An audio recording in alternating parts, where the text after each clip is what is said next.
यदा यदा हि धर्मस्य ग्लानिर्भवति भारत अभ्युत्थानम् अधर्मस्य तदात्मानं सृजाम्यहम् परित्राणाय साधूनां विनाशाय च दुष्कृतां धर्म संस्थापनार्थाय संभवामि युगे युगे। हरि ओम। यो अनादि अनंत निरुपाधि पदे प्रदिष्ठ कल्याण कृन्नखिल जन्म मृतां वरिष्ठ पापान् निवारयति पाति च सत्सखेव स्वयं प्रसीदतु सनातन धर्मदेव। प्रिय दर्शकों, सादर नमस्कार। आज पुनः संस्था सनातन धर्म परिषद सूरीनाम की ओर से यह संदेश उपदेश नामक कार्यक्रम प्रस्तुत है। इसमें धन खर्च करने वाले श्रीमान अजय जी हैं। उनकी पत्नी और परिवार के लिए ईश्वर से एक सुखद जीवन की याचना करता हूँ। आइए फिर चलते हैं गीता जी को लेकर के। और गीता जी में जो शिक्षा है, पिछले समय आपको ये बताया कि मा फलेषु कदाचन। आगे फिर बताया जाता है माते संगोस्त्व कर्मणि। यह हिस्सा जो श्लोक का है ये भी बहुत ही महत्वपूर्ण है। मा ते संगोस्त्व कर्मणि। ते संगो अस्तु कर्मणि, ये शब्द है। कर्म ना करने में भी तेरी आसक्ति ना हो। बोले भाई क्या करें, कर्म करते हैं तो बंध जाते हैं, क्योंकि कर्म सकाम होते हैं हमारे, निष्काम नहीं हो पाते। सकाम, कामना के साथ, फल की इच्छा के साथ, ये काम हो जाए वो काम हो जाए। प्रभु के साथ में भी यही होता है। प्रभु के साथ में मंदिरों में, घरों में अधिकतर यही होता है कि मेरा ये काम बन जाए, प्रभु मैं आपको प्रणाम करता हूं। तो प्रभु के साथ में व्यापार होता है, प्रभु के साथ में व्यापार होता है। तो परमात्मा भी तुम्हारे साथ में व्यापार करेंगे, लेन देन करेंगे भाई। ठीक, तुझे चाहा कि तुम्हारा ये कार्य पूरा हो जाए, तो भगवान चाहते हैं कि फिर ये कार्य पूरा हो जाए। तुम्हारी ये कामना है, तो कामना के कारण तू बंधेगा, बंध जा। तो लेन देन होता है। तो इस प्रकार तुम जब तक ये कामना रखोगे तब तक इस कामना के कारण बंधते रहोगे। तो सोच लिया अब क्या करें, तो बोले कर्म ही ना करें, कर्म ना करें। नारायण। तो कर्म ना करने का क्या अर्थ है? बस निठल्ला बैठे रहें। बैठना तो भी कर्म है, उससे भी नहीं बच सकते। सब कर्म है, जितनी भी क्रियाएं हैं सब कर्म है। तो बोले फिर क्या होता है, तो कहते हैं इससे तामसिक सुख उत्पन्न होता है। जैसे हम कुछ ना करब, आज हम बैठल रह, तो आप को सुख मिलेगा। बोले भले कुछ ना करे के रहा, आज ना खाए बनावे के हैं और ना कहीं खिल्ला ठोके के हैं, ना बेदी गोड़े के हैं और ना बोझा ढोए के हैं। हम कुछ ना करब, आज हम बैठल रह, तो अच्छा लगा। बास बोल दे कि आज तू फ्रई बाटे काम ना करिए, तो बड़ा अच्छा लगे। आज फ्रई है भाई, तो कर्म ना कर। और तो बोले तो चली कहीं घूमे, घूमब खाए पियब, तो वो सुख मिलेगा जो आपको घूमने खाने पीने या बैठने से, उसे तामसिक सुख कहते हैं। सुख मिलेगा पर वो तामसिक सुख है, तामस। और जो तामस सुख है उसके लिए गीता जी में अध्याय 18 और 39वां मंत्र है, निद्रालस्य प्रमादोत्थम तत्तामस मुदा हृतम। निद्रा, आलस्य, प्रमाद, ये जो हैं ये है तामस उदाहरित, अर्थात तामस कर्म है, ये तामसिक। फिर आप चद्दर तान के सो गए, कुछ करना नहीं है, सो जाएंगे बस।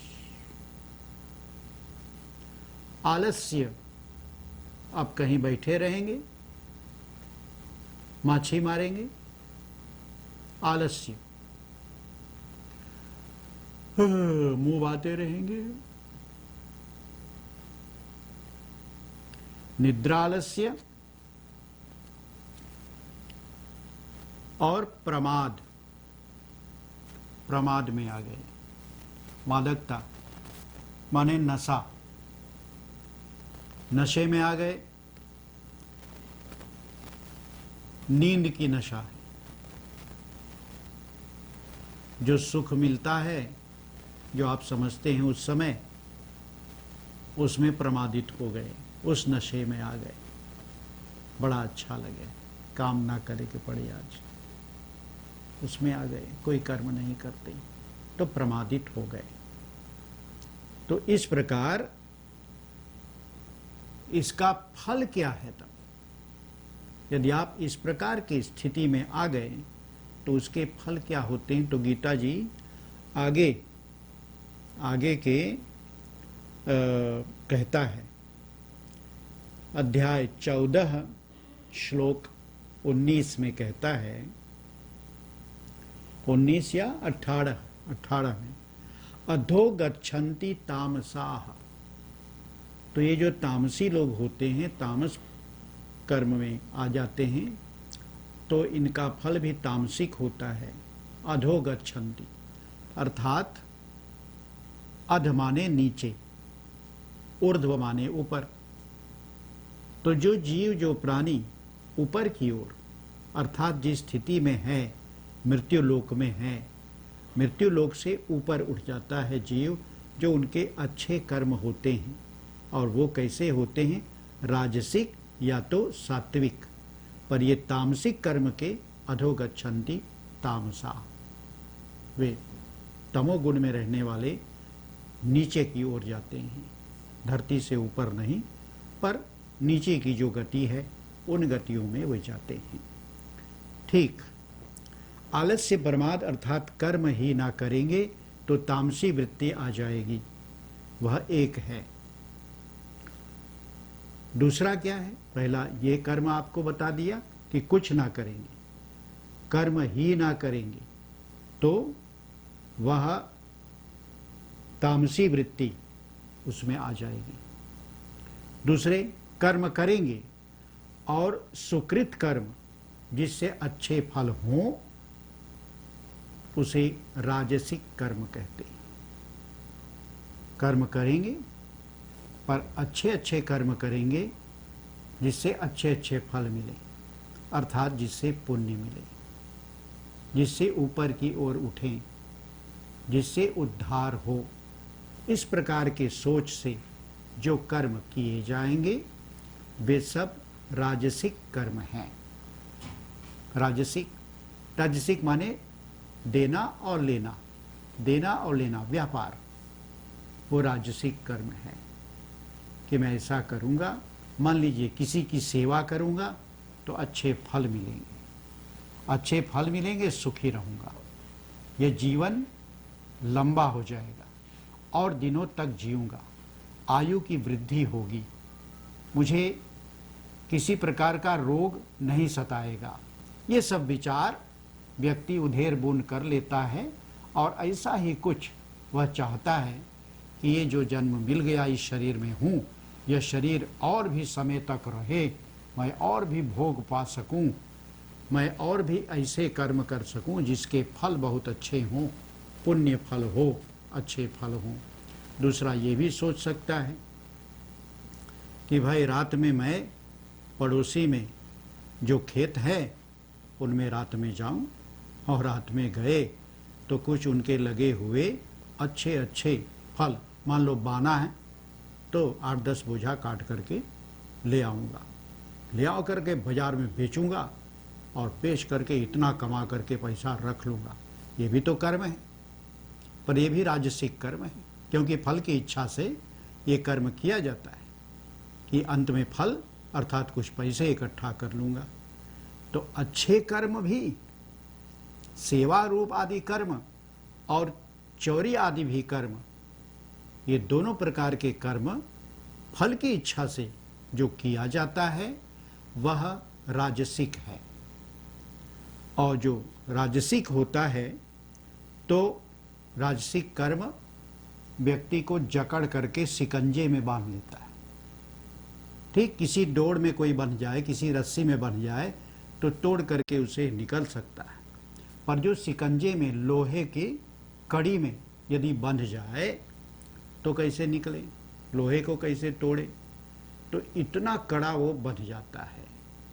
तो इस प्रकार कर्म और कर्म फल से संबंध नहीं, ना कर्म से संबंध है और ना कर्म फल से संबंध है।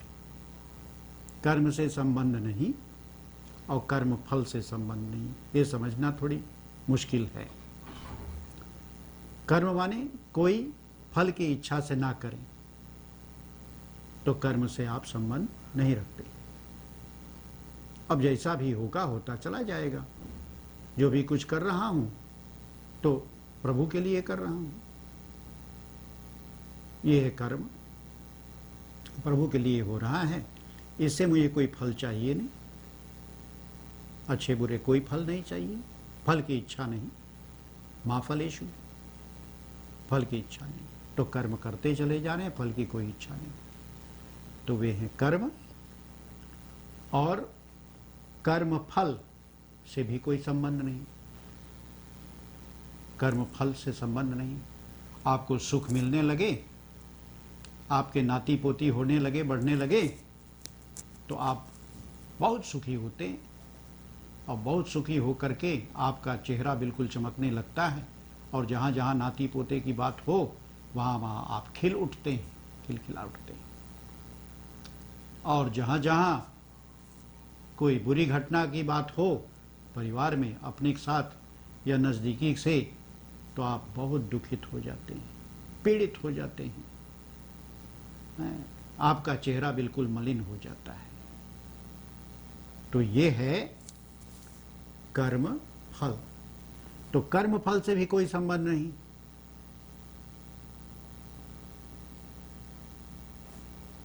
चलता रहे, सुख है दुख है, जिसे आप सुख दुख कहते हो भैया, मुझे उसका अनुभव है नहीं,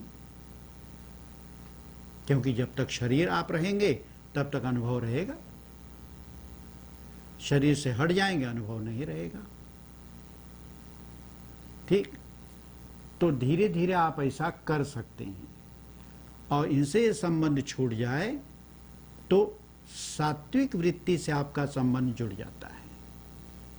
सात्विक वृत्ति, अब पता नहीं सात्विक वृत्ति को आपके यहाँ या तो डच में क्या कहते हैं, तो सात्विक वृत्ति माने कि निर्मल वृत्ति, निर्मल मार्ग, कोई मल नहीं, कोई विकार नहीं है उसमें, बिल्कुल प्योर का प्योर है, ऐसा समझो, तो सात्विक वृत्ति आ जाती है। और जो सात्विक वृत्ति आ जाए तो कहते हैं कि सात्विक वृत्ति से राग द्वेष दूर हो जाते हैं, न तो आप चिपकेंगे और न ही आप उससे दूर हटेंगे, दूर आएंगे। घर पे कोई आ गया और भूखा है बेचारा और उन्होंने कुछ अन्न मांग लिया, तो आपने देखा कितना मलिच्छ व्यक्ति है, कैसे कपड़ा पहना हुआ है, नाक सिकोड़ रहे हैं आप, तो आप बोलेंगे कि ना ना मैं खाएगा ना, तो जा जा यहाँ से। द्वेष, उसे द्वेष कहते हैं। और राग, कोई आ गया, तुम्हें लगा कि अच्छा अच्छा अच्छा, चलो बड़ा पढ़ा लिखा, बड़ा विद्वान है, चलो बड़ा धनवान है, इससे साथ रहने से मुझे कुछ धन प्राप्त हो सकता है, इसके साथ मित्रता करने से, ये विद्वान है, इनके साथ में उठने बैठने से मेरा भी मान होगा। तो ये सब जो विचार आ जाते हैं, तो ये है आसक्ति, जिसे राग कहते हैं। तो एक ओर सुख पाने के लिए राग, दूसरी ओर दुख ना मिले और ये स्वेरफर आ गया है भोजन मांगने, खदेरो इसे, भगाओ इसे, उसे द्वेष कहते हैं। द्वेष ना करें, राग द्वेष।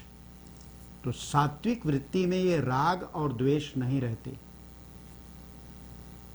सात्विक वृत्ति में केवल ये है कि अच्छा इन्हें अन्न दे दे, ठीक है, इनको अन्न मिल जाए, और द्वेष ना करें और राग भी ना करें। धनवान हो बहुत अच्छा, विद्वान हो अति उत्तम, गरीब हो ठीक है, मूर्ख हो अच्छा है, बस ये समानता कर लिया आपने, क्योंकि सात्विकी वृत्ति आ गई। तो व्यक्ति जब सात्विक हो जाता है, तब ये वृत्ति जब आ जाती है, तब व्यक्ति राग और द्वेष से पीछा उनका छूट जाता है। और तब राग द्वेष से यदि पीछा छूट जाए तो कहते हैं इस प्रकार का संबंध यदि नहीं रखा जाता तो उसे कर्म योग कहते हैं। कर्म योग, कर्म तो शायद आप समझ गए हों, आज नहीं तो कल समझ जाएंगे, धीरे धीरे समझेंगे कर्म। और तब फिर उसके साथ में अब दूसरा शब्द जुड़ गया जिसे योग कहते हैं, तो शब्द बन गया यौगिक शब्द कर्म योग। कर्म योग, तो कर्म तो समझना इतना मुश्किल है, अब कर्म योग को कैसे समझें। तो गीता जी अध्याय 2 और मंत्र हैं 48। योग शब्द को यहां से समझ लें। योगस्थ कुरु कर्माणि संग त्यक्त्वा धनंजय, सिद्ध्य सिद्धयोः समो भूत्वा समत्वम योग उच्यते। योग को कैसे समझें, तो ये बोले कि योग में जो व्यक्ति स्थित हो जाए, योग के क्षेत्र में आ जाए, तो योग में स्थित होकर यदि कर्म करे तो कर्म फल में कहीं पर भी व्यक्ति फंसता नहीं, न कर्म में फंसेगा न कर्म फल में फंसेगा, कहीं पे निर्लिप्त नहीं होगा। कोई पदार्थ में, कोई वस्तु में, कोई काल में, कोई स्थान में, कोई भी वातावरण में तेरी आसक्ति न होगी अर्जुन।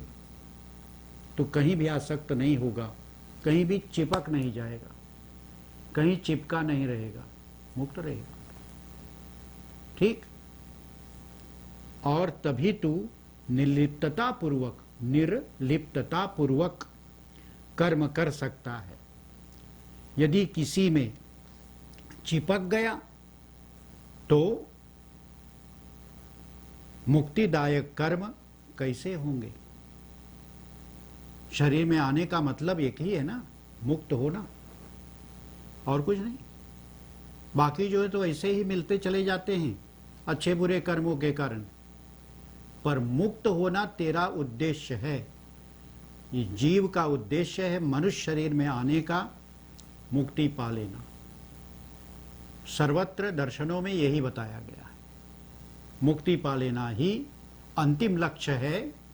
इस मनुष्य शरीर को पा लेने पर सामान्य रूप में कहा जाता है कि ये मुक्ति का द्वार है। यदि मुक्ति का द्वार है तब तो द्वार पे खड़े हैं आप, द्वार खोलिए, भीतर चले जाइए, मुक्त हो जाते हैं आप। उतना ही फासला है, अधिक फासला नहीं। पर अधिक फासला हम अपने को शरीर समझ करके संसार में बना लेते हैं। मैं गोरा हूं, मैं सुंदर हूं, ठीक, मैं चल पाता हूं, मैं बोल पाता हूं। ये तो ना मैं चलता है ना मैं बोलता है। वो मैं तो बिल्कुल चलता बोलता या तो गोरा काला नहीं होता। शरीर के ये स्वरूप हैं। शरीर गोरा काला होता है, चलता है, उठता बैठता है, जीव नहीं। जीव तो मुक्ति के द्वार पे खड़ा है। द्वार खोल ले, मुक्त हो जाए। कैसे? इस शरीर को अपने से अलग कर ले, अलग कर ले, केवल समझ ले, ज्ञान हो जाए। केवल ज्ञानात मुक्ति। ज्ञान हो गया, अपने को जान लिया कि मैं कौन हूं, तब तो मुक्ति इतना नजदीक है। अपने को शरीर जान लिया तब तो बंधन है। तो बंध और मोक्ष, इसके दरमियान जीव है। बंध और मोक्ष, इसके दरमियान, इसके बीच जीव की स्थिति है। चाहे तो बंध जाए और चाहे तो मुक्ति पाले। चलिए, आज भी वाणी को यहीं पे विराम करता हूं। अगली बार यहीं से आगे कार्यक्रम लेकर के आपके सम्मुख उपस्थित होऊंगा। तब तक आप मुझे आज्ञा दीजिए। हरि ओम। शांति शांति शांति। यदा यदा हि धर्मस्य ग्लानिर्भवति भारत अभ्युत्थानम् अधर्मस्य तदात्मानं सृजाम्यहम् परित्राणाय साधूनां विनाशाय च दुष्कृतां धर्म संस्थापनार्थाय संभवामि